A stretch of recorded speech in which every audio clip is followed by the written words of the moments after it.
আজকে আমাদের আলোচ্য বিষয় পৌষ্টিকতন্ত্রের অন্তর্গত অগ্ন্যাশয় গ্রন্থি। আমরা জানি অগ্ন্যাশয় গ্রন্থি মিশ্র গ্রন্থি হিসেবে কাজ করে, অর্থাৎ অন্তঃক্ষরা গ্রন্থি এবং বহির্ক্ষরা গ্রন্থি। অগ্ন্যাশয় গ্রন্থি বহির্ক্ষরা গ্রন্থি হিসেবে পাচক রস নিঃসৃত করে, যা বিভিন্ন খাদ্য উপাদানের পরিপাকে অংশগ্রহণ করে। আর অগ্ন্যাশয় গ্রন্থি অন্তঃক্ষরা গ্রন্থি হিসেবে হরমোন নিঃসৃত করে, যে হরমোনগুলো বিভিন্ন ধরনের কাজ করে। এই যে আমরা এই অন্তঃক্ষরা গ্রন্থি হিসেবে অগ্ন্যাশয় গ্রন্থির যে ভূমিকা, সেই ভূমিকা সম্বন্ধে একটি ভিডিও আমার করা আছে, সেটা আছে তমাল দাস এডুকেয়ারেই আছে। আমরা যখন হরমোন পড়েছিলাম, হরমোনের ভিডিওগুলো করেছিলাম, তখন দেখিয়েছিলাম। এখন আমি শুধু দেখাবো এই যে অন্তঃক্ষরা গ্রন্থি হিসেবে যে কাজ করে তার উল্লেখটা এখানে শুধুমাত্র করব, বিস্তৃত আলোচনা কিন্তু করব না। এই অগ্ন্যাশয় গ্রন্থির মধ্যে ইতস্ততভাবে এই রকম কিছু কোষের গুচ্ছ থাকে। এই যে আঁকছি, কোষের গুচ্ছ থাকে। এই যে কোষের গুচ্ছগুলো থাকে, এই কোষের গুচ্ছগুলোকে বলা হয় আইলেটস অফ ল্যাঙ্গারহ্যান্স। এই আইলেটস অফ ল্যাঙ্গারহ্যান্স বা ল্যাঙ্গারহ্যান্সের দ্বীপপুঞ্জ যাকে বলা হচ্ছে, সেই ল্যাঙ্গারহ্যান্সের দ্বীপপুঞ্জতে মোটামুটি 4 ধরনের কোষ দেখা যায়: আলফা কোষ, বিটা কোষ, ডেল্টা কোষ আর পিপি কোষ। এই আলফা কোষ থেকে গ্লুকাগন হরমোন নিঃসৃত হয়, বিটা কোষ থেকে ইনসুলিন, ডেল্টা কোষ থেকে সোমাটোটেস্টিন আর পিপি কোষ থেকে প্যানক্রিয়াটিক পলিপেপটাইড হরমোন নিঃসৃত হয়। এই হরমোনগুলো নিঃসৃত হয়ে সরাসরি রক্তে মিশে তার যে টার্গেট অঙ্গ বা টার্গেট কোষে গিয়ে তার কার্যকারিতা নিয়ন্ত্রণ করে। অগ্ন্যাশয়ের এই যে আইলেটস অফ ল্যাঙ্গারহ্যান্স, এই আইলেটস অফ ল্যাঙ্গারহ্যান্স অন্তঃক্ষরা অংশ হিসেবে কাজ করে। এখানে যে ভূমিকাটা পালন করে সেটা হচ্ছে অন্তঃক্ষরা গ্রন্থির ভূমিকা পালন করে। তাহলে দেখা যাচ্ছে অগ্ন্যাশয় গ্রন্থি, বহির্ক্ষরা গ্রন্থি এবং অন্তঃক্ষরা গ্রন্থি দুটো গ্রন্থির ভূমিকা পালন করে বলে একে বলা হচ্ছে মিশ্র গ্রন্থি। আর এই আইলেটস অফ ল্যাঙ্গারহ্যান্সের চারপাশে এই যে কোষের গুচ্ছ দেখা যাচ্ছে, এরকম চারপাশে এরকম কোষের গুচ্ছ আছে, হ্যাঁ, সেই গুচ্ছটা হচ্ছে যেটা কাজ করে সেটা হচ্ছে বহির্ক্ষরা অংশ হিসেবে কাজ করে। কারণ ওখান থেকে এই যে ক্লাস্টার অফ সেল আছে, অনেক সেলের অনেক ক্লাস্টার হয়ে আছে, এই যে সেলের ক্লাস্টার হয়ে আছে, এখান থেকে যে পাচক রস নিঃসৃত হয় সেই যে নালী পথে, এই যে ডাক লুমেন নালী পথে সেটা হচ্ছে নিত হয় নির্দিষ্ট অঙ্গে, সেখানে গিয়ে তার কার্যকারিতা নিয়ন্ত্রণ করে। এটা হচ্ছে অগ্ন্যাশয় গ্রন্থির বহির্ক্ষরা অংশের ভূমিকা। আজকে আমাদের প্রধান আলোচ্য বিষয় হচ্ছে অগ্ন্যাশয় গ্রন্থির বহির্ক্ষরা অংশ কিভাবে ভূমিকা পালন করে সেটা সম্বন্ধে আমরা আলোকপাত করব। তাহলে আর একবার দেখে নিই, এই যে অন্তঃক্ষরা অংশগুলো, তাহলে কি বললাম, আইলেটস অফ ল্যাঙ্গারহ্যান্স। হ্যাঁ, এই মানব প্যানক্রিয়াসে অনেক আইলেটস অফ ল্যাঙ্গারহ্যান্স আছে। এখান থেকে দেখো আলফা সেল আছে কত, 15%। এখান থেকে গ্লুকাগন হরমোন নিঃসৃত হয়। বিটা সেল আছে 65%, এখান থেকে ইনসুলিন হরমোন নিঃসৃত হয়। ডেল্টা সেল আছে 5%, সোমাটোস্টেস্টিন হরমোন নিঃসৃত হয়। আর পিপি সেল বা এফ সেল আছে 15%, প্যানক্রিয়াটিক পলিপেপটাইড হরমোন নিঃসৃত হয়। এটা অন্য একটা ভিডিওতে আমরা এই হরমোনগুলোর কাজ আমরা করেছিলাম, দেখেছিলাম কিভাবে রক্তে শর্করা এই হরমোনগুলো নিয়ন্ত্রণ করে। ঠিক আছে, আজকে আমরা যেটা বললাম আমাদের বহির্ক্ষরা অংশটা সম্বন্ধে আলোচনা করব। ঠিক আছে, বহির্ক্ষরা অংশটা কিভাবে কাজ করে সেটা আমরা দেখব। এই যে অগ্নাশয় গ্রন্থিটা, এই গ্রন্থিটা এইটা বোঝা যাচ্ছে, এটা হচ্ছে ডিওডেনাম। এই ডিওডেনামের ঘাঁজে অগ্নাশয় গ্রন্থিটা অবস্থিত। এই অগ্নাশয় গ্রন্থির দেখা যাচ্ছে 4টে অংশ আছে। একটা হচ্ছে মস্তক, এই মস্তকটা পুরো ডিওডেনামের ঘাঁজে অবস্থিত। ক্ষুদ্রান্তের যে ডিওডেনাম প্রথম অংশ ক্ষুদ্রান্তের আমরা জানি। তার মস্তকের পরের অংশটা হচ্ছে গ্রীবা, তারপরের অংশটা হচ্ছে দেহ, তারপরের অংশটা হচ্ছে টেল বা লেজ বলতে পারি। 4টে অংশ নিয়ে এই অগ্নাশয় গ্রন্থিটা অবস্থিত। এই অগ্নাশয় গ্রন্থিটা হচ্ছে সফট একটা গ্রন্থি, পাতার মতো দেখতে দেখাই যাচ্ছে আঁকাটাতে। এবং একটা হচ্ছে গ্রেইশ পিঙ্ক, এর কালারটা কি গ্রেইশ পিঙ্ক কালার। এর ওজন মোটামুটি হচ্ছে 60 গ্রামের মতো এটা ওজন হয়, বোঝা গেল। আর এইটা হচ্ছে যে অ্যাবডোমিনাল ক্যাভিটিটা আছে, হ্যাঁ, এই অ্যাবডোমিনাল ক্যাভিটিতে এই অংশটা পুরো এই পশ্চাৎ অংশটা অ্যাবডোমিনাল ক্যাভিটির মধ্যে অবস্থিত। তাহলে এই যে হেডটা আমরা তো দেখলাম যে হেডটা হচ্ছে ডিওডেনামের মধ্যে অবস্থিত, ডিওডেনামের খাঁজের যে অংশটা এখানটাকে আমরা হেড বলতে পারি। হেডের পরবর্তী অংশটা হচ্ছে টেল, হেডের পরবর্তী অংশটা কি, হেডের পরবর্তী অংশটা টেল, হ্যাঁ। এবং হেডের পরবর্তী অংশটা হচ্ছে গিবা, হেডের পরবর্তী অংশটা হচ্ছে গ্রীবা, হ্যাঁ। এবং হচ্ছে এই যে বডিটা এই যে এখান থেকে গিয়ে যে স্টমাক শুরু হয়েছে, ঠিক স্টমাকের পিছন দিকে আছে বডিটা। এবং এর যে টেল অংশটা, এই টেল অংশটা একদম এখানে যে স্প্রিন আছে, হ্যাঁ, স্পৃহা যাকে বলা হয়, হ্যাঁ, বাম কিডনির সামনে যে স্প্লিন আছে সেই স্প্লিন পর্যন্ত, স্পৃহা পর্যন্ত বিস্তৃত হয়েছে এই টেল অংশটা, বোঝা গেল। আর এই যে অগ্নাশয় গ্রন্থি, অগ্নাশয় গ্রন্থির প্রধান নালী হচ্ছে এই যে এইটা প্রধান নালী, এইটা দেখা যাচ্ছে এখানটা আঁকি। এই অগ্নাশয় গ্রন্থির প্রধান নালী, এইরকম প্রধান নালীটা, এই প্রধান নালীটাকে বলা হচ্ছে, এটা হচ্ছে প্রধান নালী। এই প্রধান নালীটার হচ্ছে মেইন প্যানক্রিয়াটিক ডাক্ট, প্রধান অগ্নাশয় নালী বলা হচ্ছে। এই অগ্নাশয় নালীটাকে বলা হয়, এর একটা নাম আছে, নামটা হচ্ছে উইরসাং নালী।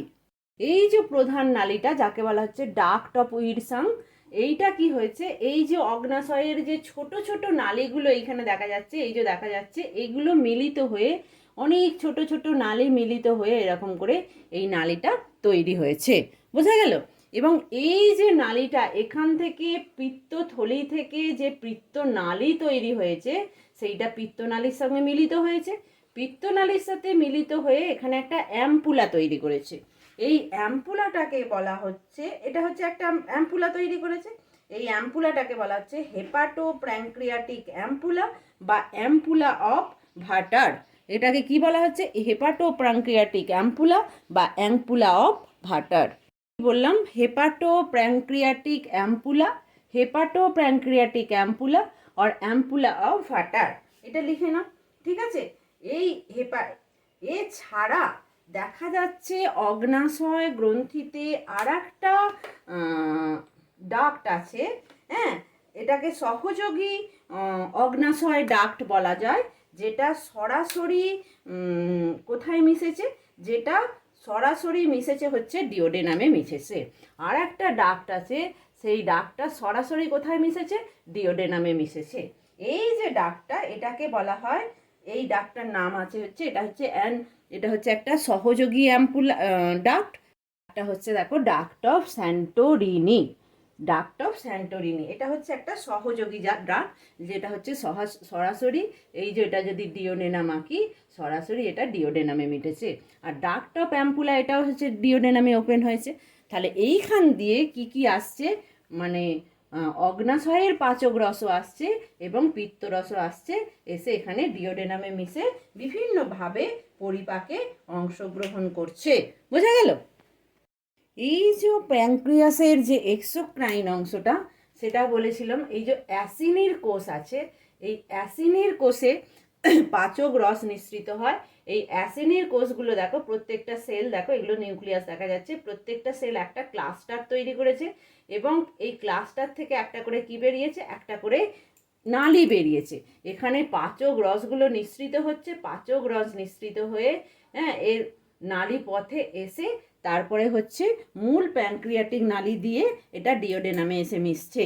ঠিক আছে, এই অ্যাসিনির কোষগুলো, অ্যাসিনার যে সেল, এই অ্যাসিনার সেলগুলোকে বলা যেতে পারে যে এটা হচ্ছে functional unit of exocrine pancreas. Functional unit of, এই অ্যাসিনার কোষগুলো হচ্ছে functional unit of exocrine pancreas. এখান থেকেই কি নিঃসৃত হচ্ছে, এখান থেকেই এই কোষগুলোতেই সংশ্লেষ হচ্ছে বিভিন্ন ডাইজেস্টিভ এনজাইমের, এবং সেটা এখানে খানিকটা জমা হয়ে তারপর নিঃসৃত হয়ে তারপর ক্ষুদ্রান্তে গিয়ে পরিপাকে অংশগ্রহণ করছে। এবার তাহলে দেখো এই কিভাবে পরিপাকে অংশগ্রহণ করে সেটা আমরা দেখব। এই যে তোমার অগ্নাশয় গ্রন্থি থেকে 3 ধরনের এনজাইমই নিঃসৃত হয়। 3 ধরনের এনজাইম বলতে কি কি?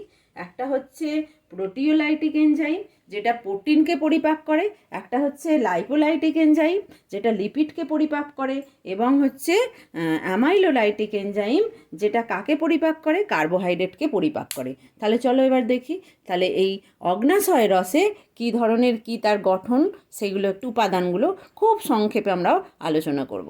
এই যে অগ্নাশয় রসের কথা আমরা বলছি, যে রসটা হচ্ছে খাদ্যের পরিপাকে সাহায্য করে, এইটা রসটার ক্ষরণটা সারাদিনে কতটা হয়? মোটামুটি সারাদিনে 1.5 লিটারের মতো ক্ষরণ হয়, এবং মানে খাবার খাওয়ার পরে এর ক্ষরণটা কিন্তু বেশি হয়। আর এই অগ্নাশয় রসের পিএইচটা হচ্ছে, দেখো পিএইচটা হচ্ছে 8 থেকে 8 থেকে আমি বলি 8.3। আমরা জানি পিএইচটা যখন 7 থাকবে তখন সেটা হচ্ছে নিউট্রাল, এইটা যখন বাড়বে তখন হচ্ছে এটা হচ্ছে ক্ষার ধর্মিতা প্রকাশ পাবে, আর এইটা যখন কমবে তখন তার অ্যাসিড ধর্মিতা প্রকাশ পাবে। তাহলে বোঝাই যাচ্ছে যে 7-এর বেশি পিএইচটা এটা হচ্ছে ক্ষার ধর্মী। এই যে বাইকার্বনেট, এখানে কিছু এই রসটাতে কিছু বাইকার্বনেট আয়নের উপস্থিতি থাকে, এই বাইকার্বনেট আয়নের উপস্থিতির ওপরে এর ক্ষার ধর্মিতা নির্ভর করে। বুঝা গেল? এরপরে দেখি যে এই যে অগ্নাশয় রস, এই অগ্নাশয় রসে জলের পরিমাণ কত? H2O জল কত থাকে? অগ্নাশয় রসে মোটামুটি 97.6% হচ্ছে জল থাকে। এই বাকি হচ্ছে কঠিন পদার্থ কত থাকে? কঠিন পদার্থ কত থাকে? কঠিন পদার্থ হচ্ছে 2.4%। বুঝা গেল? তাছাড়া দেখো এই যে অগ্নাশয় রসে শর্করা পরিপাককারী উৎসেচক, অগ্নাশয় অ্যামাইলেজ থাকে, প্রোটিন পরিপাককারী উৎসেচক, টিপসিনোজেন, ক্রাইমোটিপসিনোজেন, ইলাস্টেজ, বিভিন্ন ধরনের নিউক্লিওটাইডেজ উৎসেচক থাকে, এবং ফ্যাট পরিপাককারী উৎসেচক অগ্নাশয় লাইপেজ থাকে। বোঝা গেল? তাহলে এইবার আমরা দেখব অগ্নাশয় রসটা কিভাবে কাজ করে। অগ্নাশয় রস থেকে ক্ষরিত হয় টিপসিনোজেন, যেটা হচ্ছে নিষ্ক্রিয়, এ পরিপাকে অংশগ্রহণ করতে পারে না, এবং এই যে আন্ত্রিক রসে, ওটা যখন ডিওডেনামে পৌঁছাচ্ছে তখন আন্ত্রিক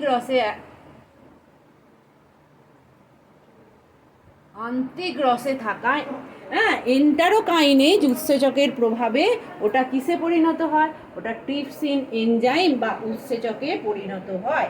এই ট্রিপসিনটা কিন্তু প্রোটিনের পরিপাকে সাহায্য করে।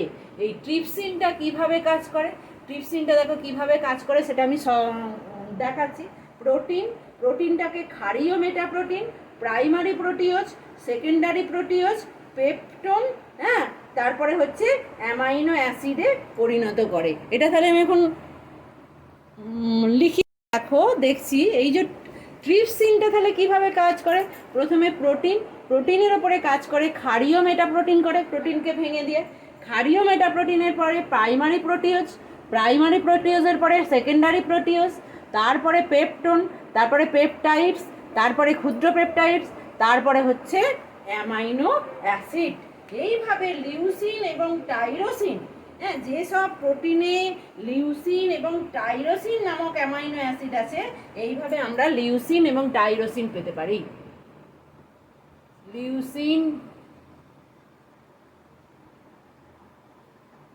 টাইরোসিন, এগুলো হচ্ছে অ্যামাইনো অ্যাসিড, এইভাবে আমরা পেতে পারি যে প্রোটিনগুলোতে আছে। বোঝা গেল?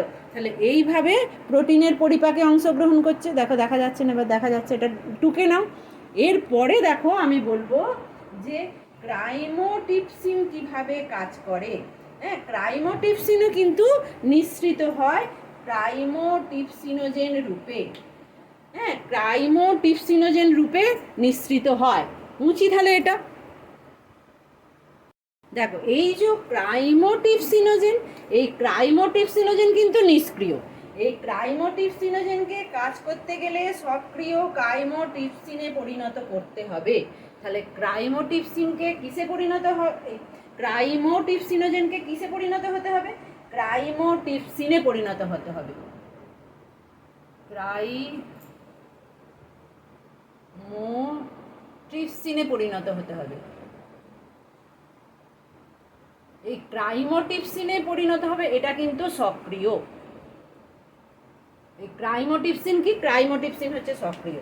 তাহলে একে ক্রাইমোটিপসিনে পরিণত কে করবে? এই যে ট্রিপসিন উৎসেচকটা এর উপরে কাজ করে ক্রাইমোটিপসিনে পরিণত করবে।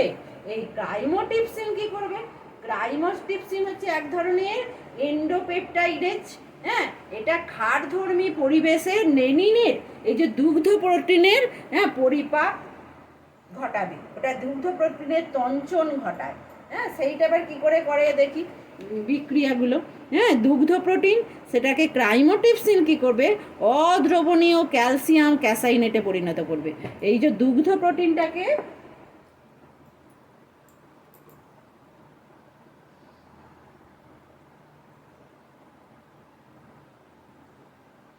দুগ্ধ প্রোটিনকে কি করবে? ক্রাইমোটিপসিন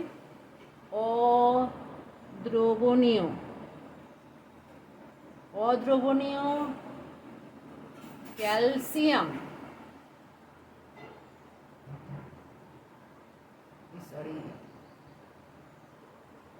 ক্যাসাইনেট, অদ্রবণীয় ক্যালসিয়াম ক্যাসাইনেটে পরিণত করবে। বোঝা গেল? তাহলে এইভাবে দেখো প্রোটিনের পরিপাকগুলো সংগঠিত হবে। ট্রিপসিন গেল, ক্রাইমোটিপসিনের পরিপাক গেল। তাছাড়া দেখো এই যে আছে ওই যে পলিনিউক্লিওটাইডেজ কি করে ডিএনএ এবং আরএনএর পরিপাক ঘটায়, নিউক্লিক অ্যাসিড, তার আমরা সেইটা দেখব। আমরা জানি নিউক্লিক অ্যাসিড বলতে আমরা দু ধরনের নিউক্লিক অ্যাসিড বলছি, একটা হচ্ছে ডিএনএ এবং হচ্ছে আরএনএ। ডিঅক্সি রাইবোনিউক্লিক অ্যাসিড এর পুরো নাম, আর এটা হচ্ছে রাইবোনিউক্লিক অ্যাসিড। এই নিউক্লিওটাইড মানে অনেক পলিনিউক্লিওটাইড চেন। হ্যাঁ, আরএনএ হচ্ছে একটা একতন্ত্রী চেন, এটা পলিনিউক্লিওটাইড চেন। আর ডিএনএ হচ্ছে দ্বিতন্ত্রী। ডিএনএ কি? দুটো তন্তু আছে, এটা হচ্ছে ডিএনএ, আর এটা হচ্ছে আরএনএ। আরএনএ হচ্ছে একতন্ত্রী পলিনিউক্লিওটাইড চেন, ডিএনএ হচ্ছে দ্বিতন্ত্রী পলিনিউক্লিওটাইড চেন। হ্যাঁ, এই নিউক্লিক অ্যাসিডগুলোর পরিপাক কিভাবে সংগঠিত হচ্ছে সেটা আমরা দেখব। এই যে নিউক্লিক অ্যাসিডটা পলিনিউক্লিওটাইডেজ, কি বললাম? পলিনিউক্লিওটাইডেজ, পলিনিউক্লিওটাইডেজ। এই পলিনিউক্লিওটাইডেজ উৎসেচকের সাহায্যে এটা এই নিউক্লিওটাইডে পরিণত হচ্ছে। এই নিউক্লিওটাইডেজ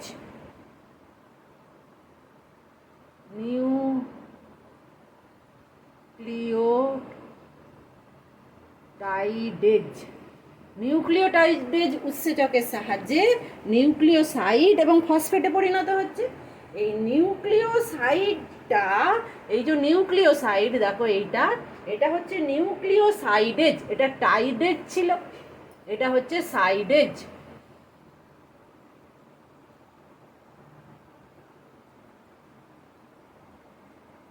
সাইডেজ উৎসেচকের প্রভাবে রাইবোজ শর্করা আর নাইট্রোজেন বেস তৈরি করছে। আমরা জানি দেখো এই যে একটা রাইবোজ শর্করা, হ্যাঁ, এটা একটা, এখানে অক্সিজেন থাকে, এখানে একটা কার্বন থাকে, এই রাইবোজ শর্করা প্লাস নাইট্রোজেন বেস, 1 নম্বর কার্বনের পজিশনে নাইট্রোজেন বেস থাকে, এখানে সবগুলোই কার্বন থাকে, 1 2 3 4 5, পেন্টোজ শর্করা, এটা হচ্ছে পেন্টোজ শর্করা, 1 নম্বরের সঙ্গে নাইট্রোজেন বেস থাকে, এইটা তৈরি হলো নিউক্লিওসাইড, এই যে এটা নিউক্লিওসাইড, এবং নিউক্লিওটাইড তৈরি হবে, তার সঙ্গে কি যুক্ত হবে, এই যে 5 নম্বরটার সঙ্গে যখন ফসফরিক অ্যাসিডটা যুক্ত হয়ে যায় তখন সেটা হয়ে যাবে, এই পুরোটা তখন হয়ে যাবে নিউক্লিওটাইড। এই রকম পলিনিউক্লিওটাইড চেন তৈরি করে নিউক্লিক অ্যাসিড তৈরি হয়। ওই জন্য দেখো প্রত্যেকটা উপাদানে ভেঙে দিল, হ্যাঁ, একটা শর্করাতে ভেঙে দিল, এইটা হচ্ছে শর্করা, হ্যাঁ, এই যে শর্করাতে ভেঙে দিল পেন্টোজ শর্করা, এই যে শর্করা, নাইট্রোজেন বেস ভেঙে দিল, এই যে নাইট্রোজেন বেস, আর এই যে ফসফেট কোথায় গেল, এই যে ফসফেট, এই যে ফসফেটটা ভেঙে দিয়েছে তার আগে, বোঝা গেল? এইভাবে দেখো নিউক্লিক অ্যাসিডের পরিপাকে সাহায্য করে, বোঝা গেল? তাছাড়া দেখো আর কিভাবে পরিপাক হয়, এগুলো সবই যে বলছি এগুলো হচ্ছে প্রোটিনের পরিপাক। আমি যেটা এখন আলোচনা করছি, এই যে ট্রিপসিন, কাইমোটিপসিন, পলিনিউক্লিওটাইডেজ, নিউক্লিওটাইডেজ, নিউক্লিওসাইডেজ, এগুলো সবই হচ্ছে প্রোটিনের পরিপাক হচ্ছে। তাছাড়া দেখো কোলাজেন তন্তু হচ্ছে প্রোটিন তন্তু, এই কোলাজেন তন্তুকে ক্ষুদ্র পেপটাইডে পরিণত করে।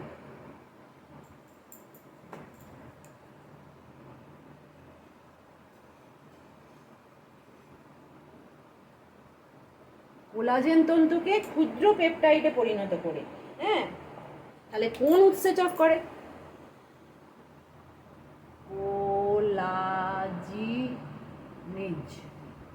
কোলাজিনেজ উৎসেচক এইটা করে। তারপরে দেখো ইলাস্টিন,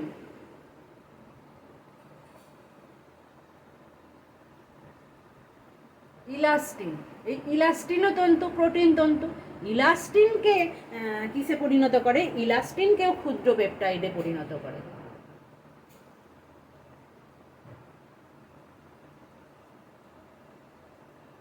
ক্ষুদ্র পেপটাইডে পরিণত করে, ইলাস্টিনকে ক্ষুদ্র পেপটাইডে পরিণত করে ইলাস্টেজ, ইলাস্টেজ উৎসেচক, বুঝা গেল?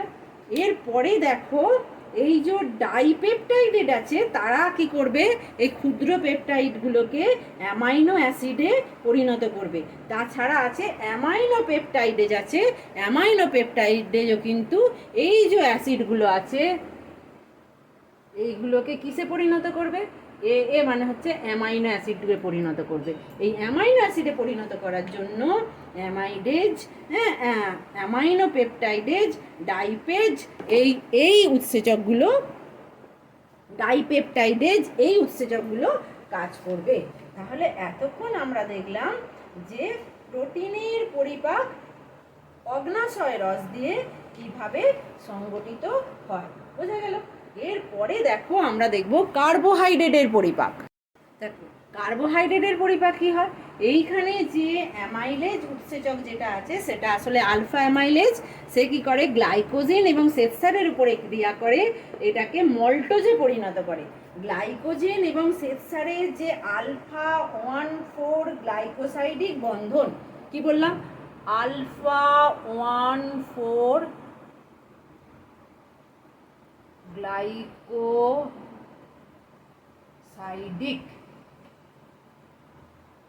আলফা 1,4 গ্লাইকোসাইডিক যে বন্ধন আছে সেই আলফা 1,4 গ্লাইকোসাইডিক বন্ধনটাকে ভেঙে দেয়, ভেঙে দিয়ে ওটাকে মল্টোজে পরিণত করে। এরপরে আমরা দেখব, হ্যাঁ, যে অগ্নাশয়ে যে অগ্নাশয় লাইপেজ যে নিঃসৃত হয়, এই অগ্নাশয় লাইপেজ হচ্ছে তাহলে একটা লাইপোলাইটিক এনজাইম যেটা লিপিডের ওপরে কাজ করে, সেটা কিভাবে কাজ করে সেটার ওপরে আমরা আলোকপাত করব। হয় যে বড় যে ফ্যাটের যে অণুগুলো আছে, বৃহৎ স্নেহ বস্তু, সেগুলো যে পিত্ত লবণ আছে, পিত্ত লবণ সেগুলোকে ছোট ছোট স্নেহবস্তুতে কণাতে পরিণত করে, যেটাকে বলা হয় স্নেহদ্রব্যের অবদ্রব্য। সেটাকে তার ওপরে এই যে অগ্নাশয় লাইপেজ, তার ওপরে কে কাজ করে? অগ্নাশয় লাইপেজ।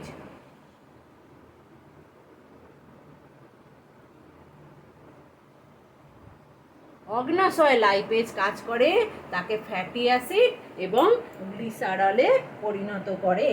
তাহলে দেখো এই যে পিত্ত রসে যে পিত্ত লবণের উপস্থিতি সেটা লাইপেজ উৎসেচকের ক্রিয়াটাকে বাড়িয়ে দেয়। বোঝা গেল? এই যে ছোট ছোট কণাতে ভেঙে দিচ্ছে, হ্যাঁ, ইমালশন তৈরি করে দিচ্ছে। বোঝা গেল? তাতে কি হচ্ছে, ফ্যাটের পরিপাকটা সহজ হচ্ছে। তাহলে আজকে আমরা বিভিন্ন এই ভিডিওতে কি দেখলাম, অগ্নাশয়কে একটা বহির্খরা গ্রন্থি হিসেবে কিভাবে অগ্নাশয় ভূমিকা পালন করে, তার গঠন, তার অবস্থান কীরকম, সেইটা আমরা আলোকপাত করলাম। ঠিক আছে, আজকের ভিডিওটা আমাদের এখানেই শেষ হলো। এরকম বিভিন্ন ভিডিওর সাহায্যে আমরা জীবনবিজ্ঞানের বিভিন্ন অংশ আলোকপাত করব এবং এই অংশগুলোই ছোট ছোট করে তোমরা, মানে সব অংশগুলোকে আমি হয়তো পারবো না, ঝলক বলে একটা চ্যানেল আছে সেখানে তোমরা দেখতে পাবে। এবং যারা ইংরাজিতে পড়াশোনা করো সেই জিনিসগুলো আর একটা চ্যানেল আমাদের মানে করার ইচ্ছে আছে, দেখা যাক সেটা করা যায় কি না। অঙ্ক, তারপর হচ্ছে কেমিস্ট্রি এবং বায়োলজির কিছু বিষয় ইংরাজিতেও আর একটা চ্যানেল খুলে সেটা করার ইচ্ছা রইল। দেখা যাক হয় কি না, সময় পাই কি না। তোমরা সবাই ভালো থেকো, আজকে এখানেই শেষ করলাম।